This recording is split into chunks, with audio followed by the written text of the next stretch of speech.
Your first, your first one. He was constructing the same house on the next street. Correct. He was Oh, while I was building my first home. Gary started building behind me. So he was building a spec home. You know, a spec home basically is some cookie cutter home that you build just to make profit. right. You know what I'm saying? Have your own signature taste to it or just generic taste. But it's not a custom home like what I was building for myself. So just a little educational point. The most important thing that I had going for me was that I was able to leverage my contract from the NFL. And then secondly, I had good credit. All right, so I had probably like a 740 credit score. At the time, I was 23 when I purchased that house. And I was able to basically go to the bank and say, hey, look, I want to buy this lot to build a home. And the process goes as such. You find the land that you want to build on, you understand the market, and understand your potential value of the property. Once you do your due diligence and know that's a good investment, you secure the land and line of credit with the bank. Leverage makes money. Like, use other people's money. Right. You know what I'm saying? It's the wisest thing to do. So I used the bank's money to buy the property. He gave me a line of credit to purchase a home. And then after I met with Paul, where we're going to probably even end up seeing him soon. But after I got the blueprints and the architectural drawings submitted, I was able to take those architectural drawings to the bank and say, hey, look, this is what I want to build. This is how much it's going to cost to build. Can you lend me X, Y, Z money to build it? So the bank, what they do is they take those plans that you provided them and they get it appraised.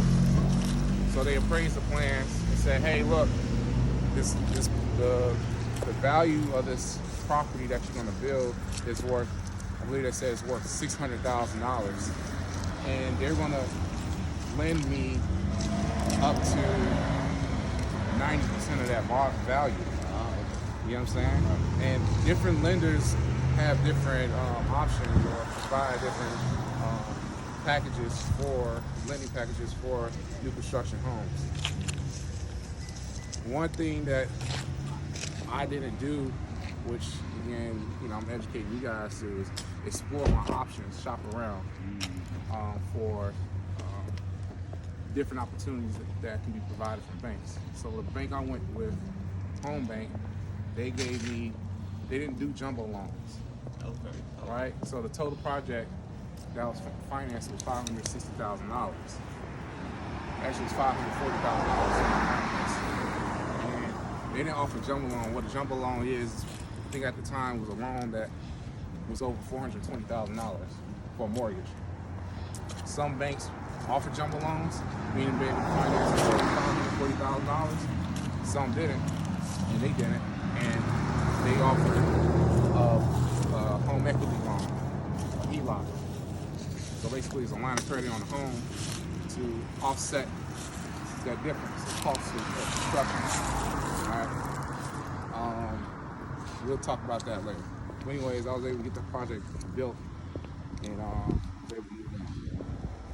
So back in 2013 and 14, this home to our left and the home that's Mr. Paul Austin's home right there in the corner were the only two-story homes, newly built two-story homes in this area on the cul-de-sac. And this is probably one of the only big cul-de-sacs in Metairie. You know what I'm saying? Like outside of Old Metairie. Right. So it's a nice, private community. You know what I'm saying? Like it's no through traffic, and it gives that quiet suburbia feel that people who live in Metairie Look for it, right? You know what I'm saying? So when I looked on Zillow back in 2013 and saw the home that was foreclosed, I was like, yo, $45,000 to be over here. You know what I'm saying, for land. And I was blown because I saw the opportunity, I guess, many people didn't. See. Yeah, you know what I'm saying? And that's what makes winners winner. Of course. You know what I'm saying? they're able to see things that others can't and navigate and take advantage of it. You know what I'm saying? Capitalize. So when I came over here, I looked at the lot. It was a empty home that was like looking dilapidated. And I saw this nice big brick home in the corner of the cul-de-sac. I'm like, yo, I want to build that. Right Yeah. here.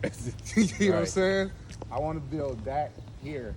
And whenever you have that will and the drive to just take chance and risk in investing in yourself, like the world will communicate back to you.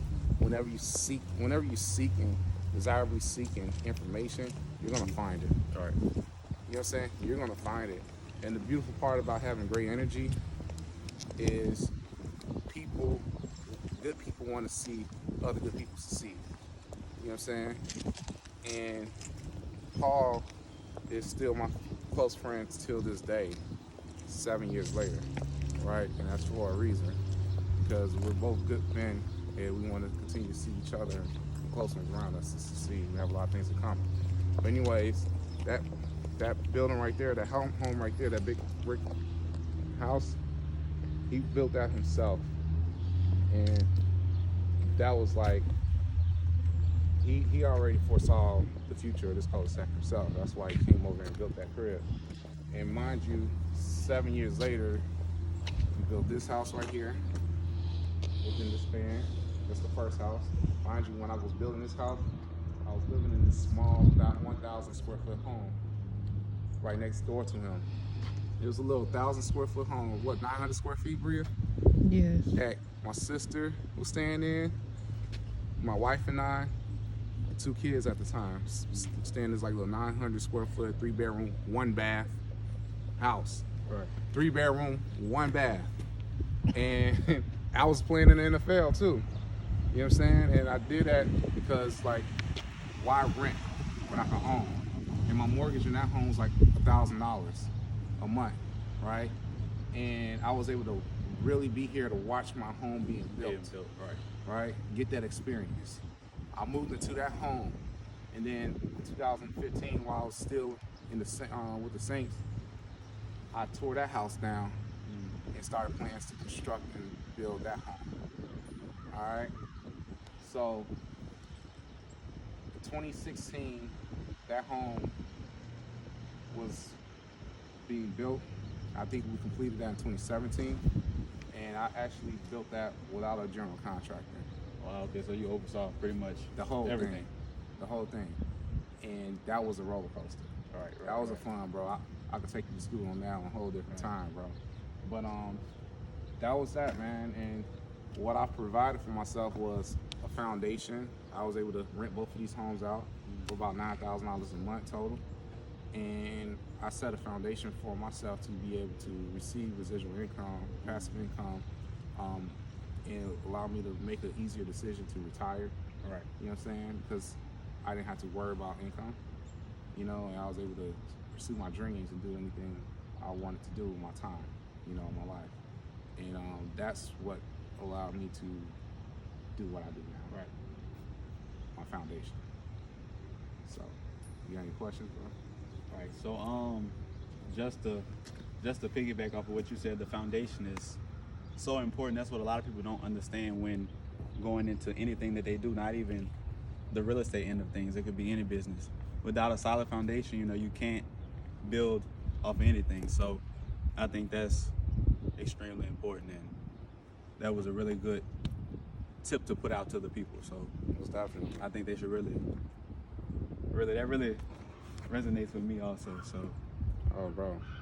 I'm telling you, dog, like, that house right now, if that person wanted to sell this home that I sold to them last year, I sold it to them at a discount. I sold this home for $625,000 last year, and it appraised for $700,000. wow. They offered me $675,000, and their appraiser lowball my appraiser, or lowball the value of this home for $605,000. So we sell it at $625,000. Only reason why I let that go for $625,000 is because I had better plans to use the equity that I had this home to reinvest in my business that's producing me money. Right. Opportunity cost.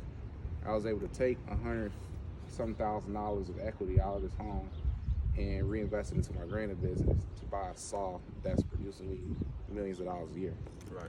You know what I'm saying? So it's like, all right, cool. I missed out on this $50,000, but I'm able to produce hundreds and hundreds and hundreds of thousands of dollars off of that investment. So that's why I let that one go. However, they could sell this home today for over $800,000. You know, my house right there, the white home, that's what I'm living in now. I probably was all in about 500 grand on that home, but that home right now is worth about 800 grand.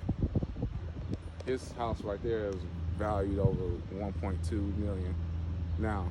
So we just bought a house next to that white one that was on the corner.